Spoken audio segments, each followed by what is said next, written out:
Bonjour les amis, bienvenue sur Cygnus Dream pour cette nouvelle vidéo de review. Ce sera la 24e et aujourd'hui elle sera consacrée à Deuteros des Gémeaux dans sa version EX de chez ShineTime. Mais tout d'abord, en ce début d'année 2024, je tenais à vous souhaiter à tous et à vos proches une très bonne année et surtout une très bonne santé. C'est ça le plus important. Ça me fait plaisir de pouvoir démarrer cette année avec vous, avec cette nouvelle review. La vidéo d'aujourd'hui s'articulera comme celle d'Albafica, pour ceux qui l'ont vu. Donc on va faire un tour de la boîte et des contenus. Donc il n'y a pas de totem puisque nous sommes dans une version pirate ou alternative. Donc ensuite on passera au montage sur le personnage, une séance de posing et on terminera comme d'habitude par la conclusion. Allez, c'est parti les amis.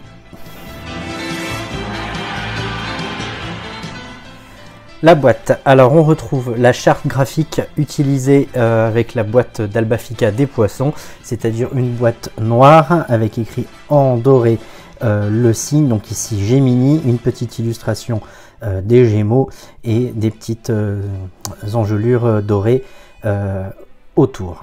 Sur les côtés, rien du tout, derrière rien du tout, dessus non plus et dessous non plus. Donc pour la boîte, c'est fini.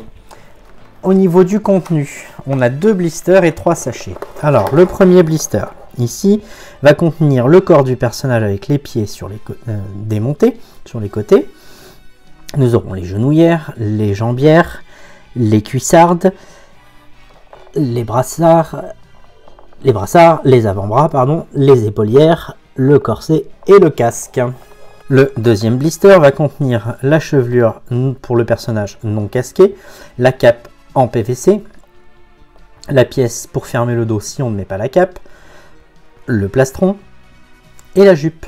Le premier sachet va contenir la cape en tissu que je n'utiliserai pas puisque je suis parti sur l'utilisation des capes en PVC, donc je n'utiliserai pas cette cape, mais en tout cas c'est un bon point de la part de ShineTime de nous procurer et de nous laisser le choix entre cape en tissu et PVC. Le deuxième sachet va contenir la chevelure pour le personnage casqué et les mèches articulées pour la version casquée et la version décasquée. Il y a bien 4 petites mèches à l'intérieur. Et le dernier sachet va contenir donc les 4 visages du personnage qu'on verra au moment du montage, je les montrerai à ce moment-là, les paires de mains et les protège-mains qui sont au nombre de 2 et qu'il faut dégrapper. Alors les paires de mains, nous en avons 1, 2, 3 et je dirais 4 paires de mains. Je propose d'ailleurs de commencer tout de suite le montage.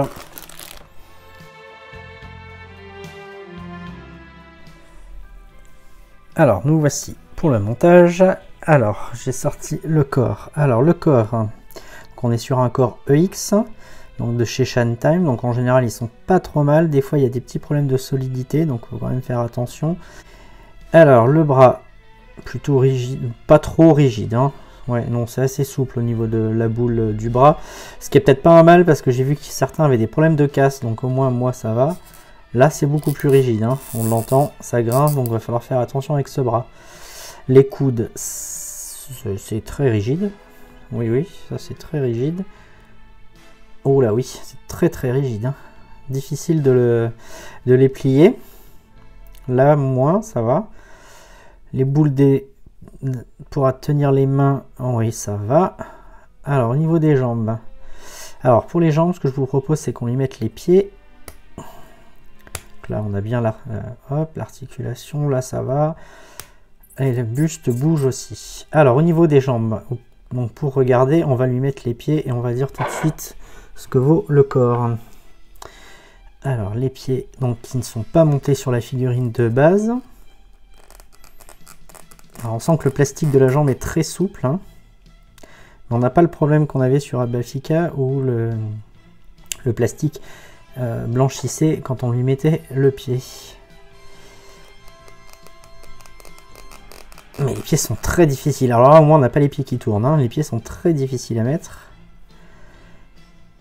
Et sont ultra rigides.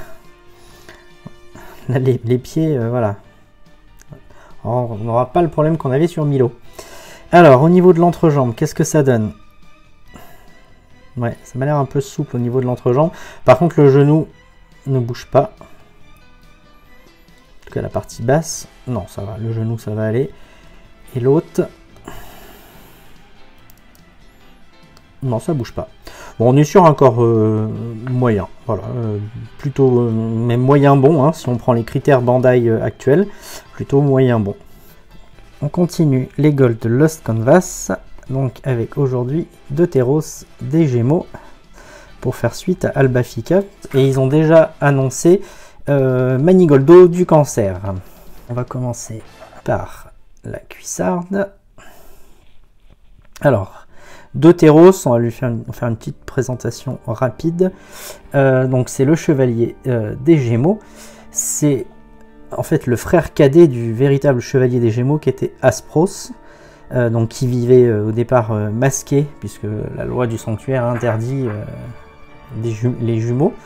Deutéros, alors je vais pas spoiler l'histoire pour ceux qui ne connaissent pas, enfin Aspros pardon, va succomber donc au mal en étant manipulé par l'un des spectres d'Hadès, et va essayer d'utiliser son frère, puisqu'il le jalouse en secret, il va essayer d'utiliser son frère pour tuer Asmita et Athéna. Asmita parviendra à libérer Deutéros de l'emprise de son frère, et Deutéros, au lieu de respecter le vœu de son frère, finira donc par le tuer. Deutéros, c'est un des chevaliers d'or que l'on voit en fait un peu dans les derniers, puisqu'on les voit tous un peu au début, mais en fait il ne prend son rôle, de chevalier d'or des Gémeaux qu'après les autres, puisqu'au départ on le découvre sur l'île Canon où il soignera Tenma, il l'aidera et entraînera Tenma, il soignera Doko ensuite, et c'est qu'à partir de ce moment-là qu'il endossera vraiment son armure d'or des Gémeaux et ira se battre, et il se battra, il aura quelques combats, mais il se battra surtout contre son frère, un revenu des enfers, en tant que spectre, hein, avec le surplis de l'armure des Gémeaux. Alors on va couper dans le récit. Alors déjà là j'ai des petits défauts sur la peinture de la jambe, c'est pas très agréable, il manque un peu de brillance, on dirait que le vernis est pas top comparé à la cuissarde. Vous voyez, on a la cuissarde qui brille bien, alors qu'ici bon bah là on a des petits pâtés de peinture, c'est pas très esthétique, et au toucher c'est rugueux, ça vous pouvez pas le voir, mais ici c'est lisse, hein, comme toutes les pièces métalliques Bandai. Par contre les jambières sont assez rugueuses, je pense qu'on n'a pas le même revêtement dessus. Alors contrairement à la Bandai, ici c'est tout métallique, on n'a pas de partie plastique. Donc la jambe est entièrement métallique, hein, malgré ce petit défaut de peinture là, tout est métallique sur les jambes de Deutéros. Donc en fait Deutéros combattra son frère, et cette fois c'est lui qui mourra durant ce combat, en libérant son frère de l'emprise du mal, qui du coup reprendra son rôle de chevalier des Gémeaux pour poursuivre le combat. Et c'est un personnage assez intéressant. Donc si vous ne l'avez pas vu, alors parce que dans l'anime il n'existe pas, donc si il faudra lire le manga, hein, pour le découvrir, puisqu'il n'a pas fait partie de la partie animée qui a été adaptée. Alors on va lui mettre son brassard. Ouais, on ne pourra pas le mettre sur le côté comme on fait d'habitude. On va être obligé de le mettre dans ce sens-là, malheureusement. Peut-être le tourner après. Non, on ne pourra pas. Mais ça ne passe pas dans l'autre sens. Je préfère d'habitude pour cacher l'articulation, mais là, ça ne sera pas possible. Donc on va lui mettre l'avant-bras. Donc tout est métallique, et sur l'avant-bras aussi, on a des petits défauts sur la peinture, c'est un peu rugueux, on dirait vraiment que le vernis n'est pas exceptionnel sur cette figurine. Alors au niveau des mains, il y a bien 4 paires, hein, parce que là comme ça je vais vous les montrer au moment d'en choisir une. Donc on a une paire aux doigts crochus. Alors déjà on peut signaler tout de suite la beauté du paint, hein, sur Shine Time, ça baffe pas, c'est quand même plutôt bien peint, c'est assez sympathique. Une main avec les doigts écartés à plat. Une main Excalibur, toujours bien réalisé, les doigts sont bien fins. Donc vraiment beau travail sur les mains. Et la main au point fermé, celle que je vais lui mettre pour le moment. Donc les protège-mains, il y en a 2. Donc on les mettra à la fin, hein, bien sûr, parce que j'aime pas trop les manipuler, donc on les mettra à la fin, comme il n'y en a que 2. Alors le deuxième bras qui est plutôt difficile à tourner, lui, donc le manipuler avec précaution, si on ne veut pas avoir de casse au niveau de la boule. Voilà, donc tout métallique bien sûr, lui aussi. On va prendre le deuxième point fermé.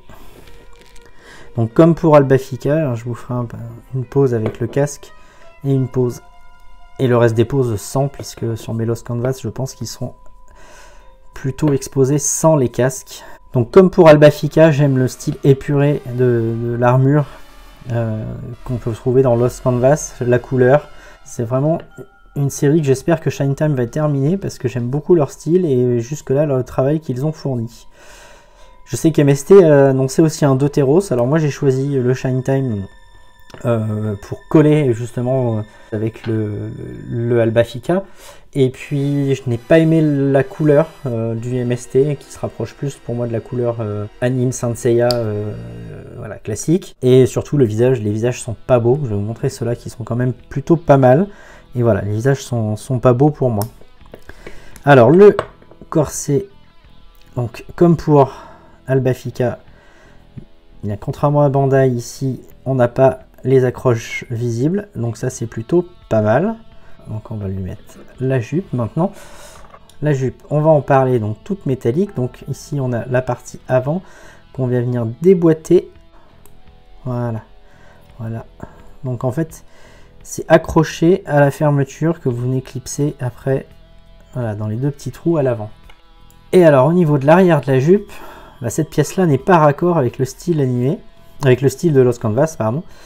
Donc là, il y a une erreur sur la Shine Time. Donc Shine Time s'en est rendu compte, s'en est excusé et annoncé que sur la sortie de Manigoldo, il y aurait la pièce adéquate pour l'arrière de la jupe. Donc ils vont fournir la pièce qui va venir remplacer ici la jupe de Deuteros, puisqu'ils ont fait une erreur et qu'ils l'ont reconnu. Donc ça, c'est plutôt pas mal. Voilà, si Bandai des fois pouvait faire pareil, ce serait quand même sympa. Parce qu'une marque pirate le fait et la marque officielle n'accepte pas ces erreurs, et du coup c'est un peu pathétique de leur part. Alors la ceinture est montée, donc la ceinture métallique, le corset plastique bien sûr. Donc ce qui est sympa, c'est qu'on a quand même le côté taille de guêpe un peu amoindri par ce corset qui est un peu épaissi. Donc ça, Shine Time a résolu un peu ce problème qu'il y a sur les Gold X. Alors on lui met le plastron. Alors le plastron, il est tout métallique, voilà, qui vient bien s'emboîter dans la jupe à l'avant. C'est quand même plutôt sympa. Donc de par sa forme, par contre, on va perdre de la mobilité sur l'avant-arrière. Alors pour l'arrière, on va lui mettre la cape, mais je vous montre cette pièce donc qu'on peut utiliser pour venir fermer ici, hop, l'armure, si vous ne voulez pas mettre de cape, ou si vous mettez la cape en tissu. Alors on va mettre la cape, donc la cape en plastique blanc brillant, ça c'est un peu dommage, blanc à l'intérieur et à l'extérieur. Elle est plutôt bien réalisée, mais en tout, ce qui est dommage, c'est qu'elle soit en brillant, en mat, ça aurait été plus sympa. Déjà on va voir si on peut la mettre, parce que il y a eu dans le passé chez Shine Time des capes plastiques impossibles à mettre, hein, sur le Frodi, sur leur guerrier divin Frodi. Voilà, elle est emboîtée, donc là au moins on peut la mettre, c'est déjà bien. Voilà, elle est en place. On va lui rabaisser les bras puisqu'on va passer aux épaulières. L'épaulière est bien toute métallique, voilà, donc classique Gémeaux, hein, on connaît l'épaulière des Gémeaux, qui vient s'emboîter ici. Ah, petit grand écart là. Alors excusez-moi pour la coupure, mais là j'ai eu des problèmes pour mettre l'épaulière de droite. J'ai été obligé de bien sortir l'articulation pour pouvoir l'emboîter, et du coup j'étais obligé de couper un peu, parce Parce que là, ça s'emboîtait difficilement. Les épaulières un peu moins massives, je pense, que sur le Saga, en version X, ou Canon, hein, d'ailleurs, parce que l'armure est identique. Bon, on peut déjà lui mettre les protège-mains, puisque maintenant on va attaquer la partie tête et visage. Donc bien sûr, bon, on aura des petites traces de grappe sur les protège-mains, puisqu'ils étaient grappés, mais franchement, ça va. On est plutôt sur une armure, voilà. On est quand même sur une belle réussite pour 50 €, je trouve que c'est quand même pas mal. Les visages. Alors, il y en a 4. Le premier, ici, le visage neutre. Bien sûr, on peut regarder que le visage est fin. Pas de surmaquillage comme on peut avoir des fois chez MST. Donc là, plutôt sympa. Là, on a un visage légèrement souriant. Visage hurlant d'attaque. Le visage riant. Peu de mal là, avec ces deux visages-là. Encore le hurlant pour l'attaque, oui. Le riant, bon, je vois pas trop comment l'exploiter. Au niveau des mèches, la seule différence que j'ai réussi à trouver, c'est qu'on en a deux. Vous voyez qui derrière vont avoir des petites encoches. Donc je pense que celles-ci sont les casquées, parce que je vais vous montrer. Mais pour trouver la différence entre les deux, il faut y aller. Hein. Tu vois si c'est assez clair. Donc pour moi celle-là-ci avec l'encoche et la casquée. La chevelure, on va tout étudier en même temps. Donc la chevelure est en deux parties, donc là la partie arrière elle est énorme. Et on va pouvoir regarder le sculpte des cheveux qui est vraiment pas mal. Hein. C'est assez sympa. Il n'y a pas de trace de... Là, si j'ai une petite trace de grappe ici. Et vraiment sur l'arrière. Donc vraiment, là il y a un effort de fait chez Shine Time. La chevelure chez MST pour moi est très très moche. Hop, voilà, c'est en bas. Donc oui, je pense qu'on a quand même une petite faiblesse au niveau de l'entrejambe qu'il va falloir résoudre. Alors, on va mettre la première mèche. J'aurais peut-être dû la mettre avant d'ailleurs. Alors, pour la mèche, je me suis trompé. Il faut mettre les mèches avant l'arrière. Donc, on va enlever la partie arrière et on va lui mettre les mèches. Donc, mèche articulée. C'est quand même mieux que la mèche pliée qu'on a pu avoir sur le Milo EX. Bandai sait le faire, hein, donc c'est pour ça que c'est pas normal de ne pas nous le mettre dans des versions revival. Il pourrait corriger cette erreur. On va lui mettre le visage d'ailleurs, comme ça sera en place aussi. Je pense que ce sera plus facile. Ensuite, on va venir emboîter les mèches arrière. Elle est énorme, il va avoir une maxi touffe sur la tête. Hein. Bon, après, c'est vrai que dans le manga, c'est un personnage assez chevelu. Donc, oui, la mèche avant, je vous ai pas encore montré. Donc, on est pareil, on n'a pas de traces de grappe, les mèches assez fines. Franchement, il y a du beau boulot. Shine Time est capable de faire des belles... un petit peu de grappe là sur le dessus. Là. Dommage. Je parlais trop vite. Shine Time est capable de faire du beau boulot au niveau des chevelures. Hein. Voilà le rendu avec la chevelure. C'est vraiment superbe. Le casque, bien sûr, est tout en plastique. Alors, comment il fonctionne chez Shine Time? Est-ce que c'est le même principe que chez Bandai où il faut enlever le dessus? Oui, on est sur un principe identique au Bandai. Hein. Je vous propose, je monte le casque, on se retrouve pour la fin du montage. Alors voilà, le casque monté. Alors, un peu comme pour Albafika, je le conseille pas. Pour différents problèmes, on en parlera dans la conclusion, mais les mèches, ça vient vraiment coincer les deux mèches avant. Il a plutôt tendance à mal s'emboîter sur la tête, donc au final il est difficile à ajuster comme il faut. Et encore là vous voyez il n'est pas pour moi bien ajusté, il s'emboîte assez mal sur sa tête donc c'est difficile. Et la mèche arrière à mettre entre la tête et le cou, ça tient pas très bien parce que du coup ça relève la partie de la tête, le petit emboîteur de la tête, et du coup après il s'emboîte plutôt mal. C'est pas la pose que c'est pas la configuration que je préconise à mon avis. Donc on arrive à la fin de la partie montage, on va passer maintenant au posing et ensuite on se retrouve pour la conclusion. A tout à l'heure les amis.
Et nous voici dans cette dernière partie de notre 24e review qui était donc consacrée aujourd'hui à Deuteros des Gémeaux dans sa version EX de chez Shantime. Alors, cette figurine, on va faire un petit bilan.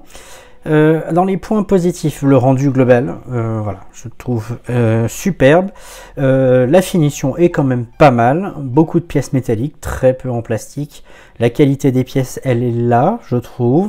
Il n'y a pas trop de traces de grappe à part sur un peu sur une mèche de cheveux, comme je vous ai montré tout à l'heure, et sur les protège-mains que l'on dégrappe soi-même bien sûr, mais le casque par exemple, qui est en plastique, n'en a pas du tout, donc là on a vraiment un effort sur cette figurine. La tenue des pièces est plutôt bonne, à l'exception de la jambière qui a tendance un peu à glisser, mais bon après elle est facile à faire tenir. La boucle de ceinture pour moi ne s'est défaite qu'une fois pendant la manipulation, donc franchement ça va. Les épaulières n'ont pas bougé, ne se sont pas décrochées. Je n'ai aucune pièce qui est tombée pendant cette séance, donc vraiment très très sympa. Autre point positif, la qualité des visages et de la chevelure. Hein, je trouve qu'il y a un très bel effort de fait de la part de Shantime sur le sculpte des cheveux, du visage, la finesse dans le visage. Voilà, vraiment moi je retrouve le personnage, donc en tout cas bravo, moi ça me plaît. Alors on attaque les points négatifs. Donc point négatif, la rigidité de la jambe. Alors la jambe droite, hein, elle n'est pas rigide au niveau de l'entrejambe, donc ça se règle très facilement avec un petit bout de papier sur la boule, mais voilà, il faut quand même le noter. Autre point négatif, j'ai des petits défauts de peinture comme je vous l'ai montré hein, sur les jambières où les pièces paraissent vraiment rugueuses. Bon, ça se voit pas trop là, vous voyez, au final, donc je suis plutôt content. L'autre point négatif, c'est encore une fois comme sur Albafica, la chevelure arrière d'un bloc. Quand vous le mettez décasqué, qui du coup va pas mal vous gêner. En plus elle est assez pesante, donc finalement elle va quand même pas mal gêner au niveau des poses, parce que forcément elle vient taper dans la cape. La cape justement, point négatif, elle n'est pas tout à fait facile à ajuster derrière.